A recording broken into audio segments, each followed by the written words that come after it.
हाय everyone, deduction की series में आपका दोबारा से स्वागत है। Welcome to the deduction chapter 6A under income tax act 1961। तो चलिए डिडक्शन की सीरीज को आगे बढ़ाते हैं और स्टार्ट करते हैं section 80JJAA।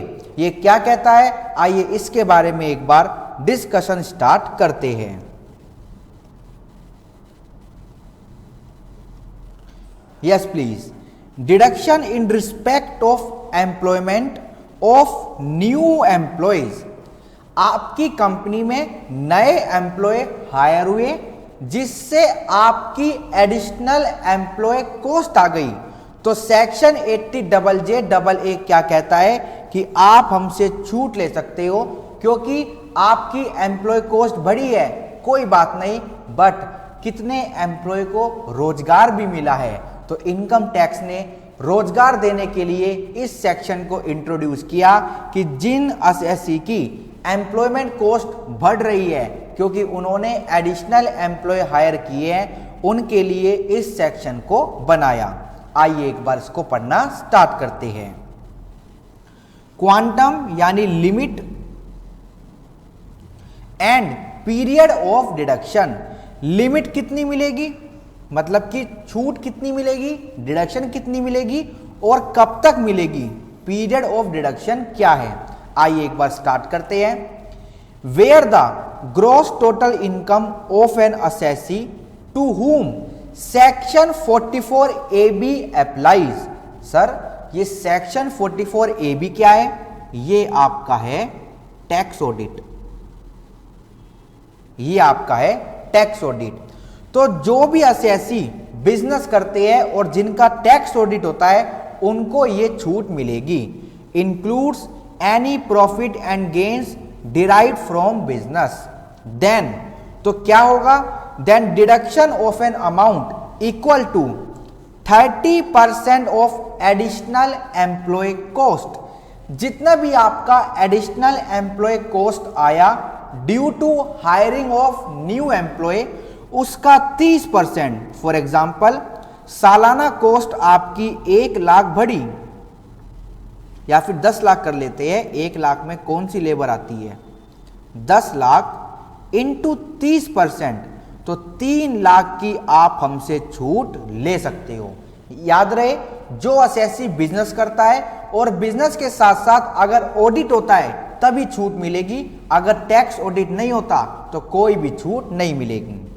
Would be allowed for 3 assessment year, मतलब आपने इस करंट ईयर में अगर ऐसा किया तो आप छूट ले सकते हो इस साल में, यानी इस साल के रेलेवेंट असेसमेंट ईयर में, और अगले 2 असेसमेंट ईयर तक आप छूट ले सकते हो।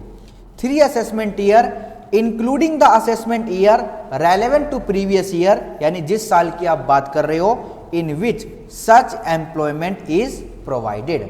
ठीक है जी, तो 3 साल तक छूट मिलेगी इंक्लूडिंग करंट ईयर। आपको कुछ कंडीशन का पालन करना है। कंडीशन क्या है, the business should not be formed by splitting up और the reconstruction of an existing business. जो बिजनेस आप नया कर रहे हो वो पुराने को तोड़कर नहीं होना चाहिए, पुराने बिजनेस को रिकंस्ट्रक्ट नहीं करना चाहिए। दूसरी condition, the business is not acquired by the assessee by way of transfer from any other person as a result of any business reorganizing. आप किसी पुराने बिजनेस में छूट नहीं ले सकते। अगर आपको कोई पुराना बिजनेस मिला है ड्यू टू बिजनेस रीऑर्गेनाइजिंग तो आपको छूट इस सेक्शन में नहीं मिलेगी। अगली कंडीशन, आपको एक रिपोर्ट फाइल करनी पड़ेगी। वो रिपोर्ट कौन साइन करेंगे, प्रैक्टिसिंग चार्टर्ड अकाउंटेंट साइन करेंगे।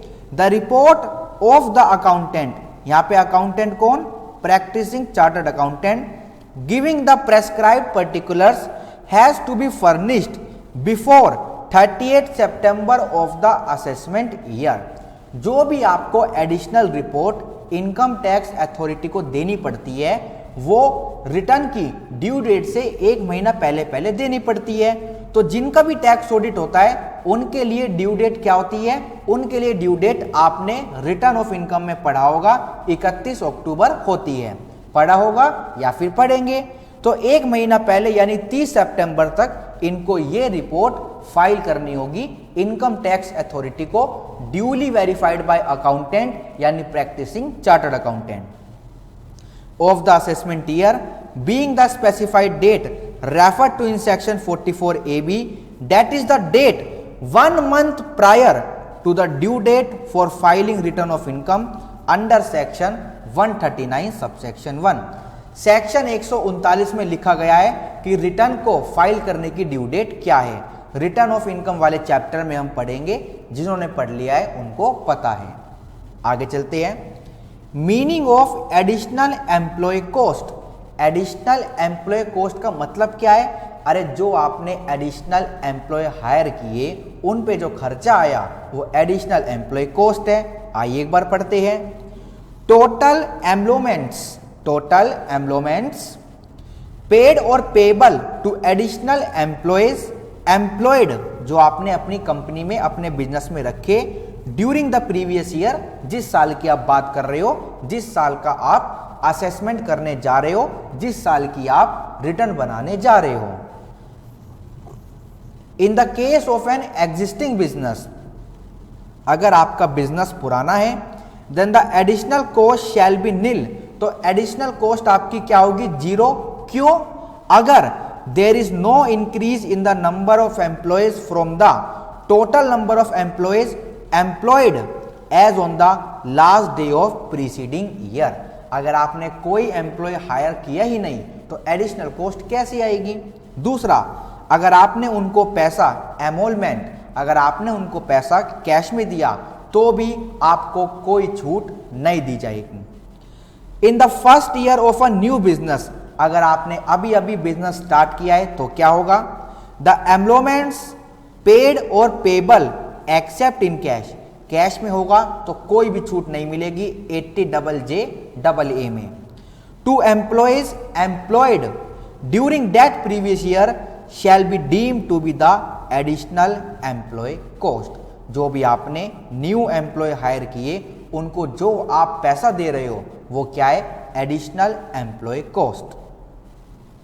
मीनिंग ऑफ एडिशनल एम्प्लॉय, ये एडिशनल एम्प्लॉय का मतलब क्या है? पिछले साल जितने भी एम्प्लॉय आपके बिजनेस में थे उसमें से माइनस करेंगे जो आपने नए रखे, तो जो भी चेंजेस है वो क्या है? आपके न्यू एम्प्लॉय। मतलब total number of employee at present minus the employee of last year equal to additional employee. An employee who has been employed during the previous year and whose employment has the effect, जिसके आने से क्या प्रभाव पड़ा है? Of increasing the total number of employees employed by the employer as on the last day of preceding year। जिन employee के आने से इंक्रीमेंटल इन एम्प्लॉयमेंट हुआ है वो क्या है? Additional employee. अब ये जरा इंपॉर्टेंट है, इस पर मैं क्वेश्चन भी आपको कराऊंगा और इस पर क्वेश्चन एग्जाम में भी आ सकता है।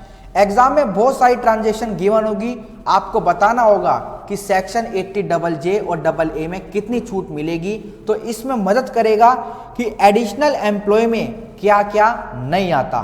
तो एग्जाम में इनका अमाउंट भी गिवन होगा तो वो अमाउंट भी आपको एक्सक्लूड कर देना है।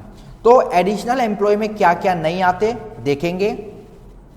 An employee whose total emoluments are more than 25,000 per month, जिनको पैसा 25,000 से ज्यादा मिलता है, अगर 25,000 तक मिलता है तो छूट मिल जाएगी वरना नहीं मिलेगी। या फिर an employee for whom the entire contribution is paid by the government under the employee pension scheme notified in accordance with the provision of the Employees Provident Fund and Miscellaneous Provision Act 1952। एक ऐसे employ जिनको सारा पैसा कौन देती है? सरकार देती है। कौन सी स्कीम के अंदर? एम्प्लॉय पेंशन स्कीम के अंदर या फिर मिसलेनियस प्रोविजन एक्ट के अंदर। तीसरा,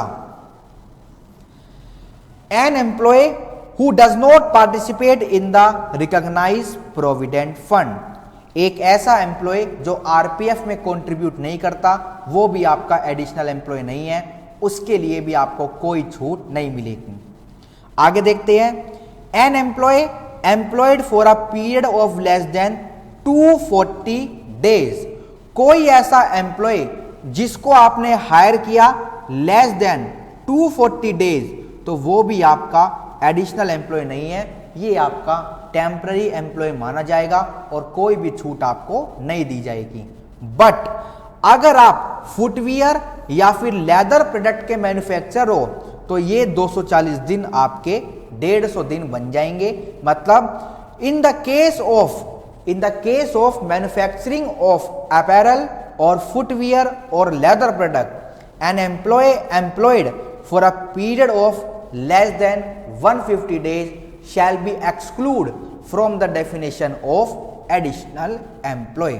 पढ़ते हैं, in case of an assessee engaged in the business of manufacturing of apparel or footwear or leather product, then an employee employed for a period of less than 150 days during the previous year shall not be treated as additional employee and hence exclude from the definition of additional employee। और company को यानी businessman को कोई भी छूट नहीं मिलेगी। चलते हैं आगे, क्वेश्चन कराऊंगा, जब कराऊंगा तो आपको पक्का पता लग जाएगा। आगे देखते हैं, एक नोट है, note, if an employee is employed during the previous year, यानी करंट ईयर, जिस साल की भी आप रिटर्न बना रहे हो, जिस साल का भी आप असेसमेंट कर रहे हो, फॉर लेस देन 240 डेज और 150 डेज, जिस भी इंडस्ट्री में आप हो। अगर आप फुटवियर, अपैरल या फिर लेदर प्रोडक्ट के मैन्युफैक्चरर हो तो 150 दिन देखना, वरना 240 दिन देखना। तो हुआ क्या, आपने तो एक एम्प्लॉय को हायर किया less than these days, but उसके बाद क्या हुआ, वो एम्प्लॉय आपके बिजनेस में कंटिन्यू करता रहा और ये लिमिट टूट गई, ये लिमिट टूट गई, तो फिर तो आपको छूट मिलेगी ना। बट छूट कब मिलेगी वो देखते हैं। But is employed for a period of 240 days और 150 days as the case may be in the immediately succeeding year, अगर अगले साल इनके ये 240 दिन क्रॉस हो जाते हैं या फिर 150 दिन क्रॉस हो जाते हैं, then he shall be deem to have been employed in the succeeding year. तो सक्सीडिंग ईयर में, अगले साल में क्या होगा, उस 30% सम की आपको छूट मिल जाएगी। Accordingly the employer would be entitled to deduction of 30% of additional employee cost of such employee for 3 years from the succeeding year। 3 साल तक छूट मिलेगी। सक्सीडिंग ईयर आपका होगा फर्स्ट ईयर और देयर आफ्टर 2 ईयर आपको और छूट मिलेगी। टोटल 3 साल की छूट आपको मिल जाएगी। बात क्लियर है? चलिए आगे चलते हैं। अब देखते हैं लास्ट टॉपिक हमारा क्या है, मीनिंग ऑफ एमोलमेंट। ये एमलोमेंट का मीनिंग क्या होता है, आइए एक बार देखते हैं। एनी सम पेड और payable to an employee in lieu of his employment by whatever name called. Employee को जो भी आप पैसा दे रहे हो उसको बोलते हैं एमलोमेंट। बट इसमें क्या क्या नहीं आता ये जरा इंपॉर्टेंट है। एनी कॉन्ट्रीब्यूशन पेड और payable by the employer to any pension fund, अगर पेंशन फंड में कोई पैसा दे रहे हो वो नहीं आएगा। प्रोविडेंट फंड में कोई पैसा दे रहे हो तो नहीं आएगा।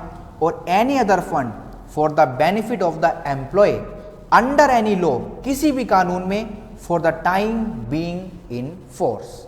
ठीक है जी। चलिए, तो ये डेफिनेशन क्यों इंपॉर्टेंट है, क्योंकि 30% आपको निकालना पड़ेगा। तो उस 30% में जब आप निकालोगे, जब आप किसी का 30% निकालोगे तो उसमें ये सम और ये सम नहीं आएगा। ठीक है जी। एनी लमसम पेमेंट पेड और payable to an employee at the time of termination of his service और सुपर एनुएशन और वॉलंटरी रिटायरमेंट सच एज, जैसे कि अगर कोई ग्रेचुटी पे करी है, कोई सीवरनेंस पे किया है, कोई लीव एनकेशमेंट पे की है, वीआरएस वॉलेंट्री रिट्रेंचमेंट पे किया है, तो तो आपने कोई पेंशन पे करी है तो वो सब आप एम्प्लॉयमेंट में नहीं लेंगे और ये 30% में आपका हिस्सा नहीं बनेगा।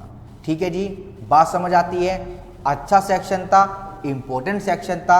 80JJAA होता है खत्म। ऐसे ही मिलते रहेंगे और सारे सेक्शन कंप्लीट कर लेंगे। Okay, thank you so much.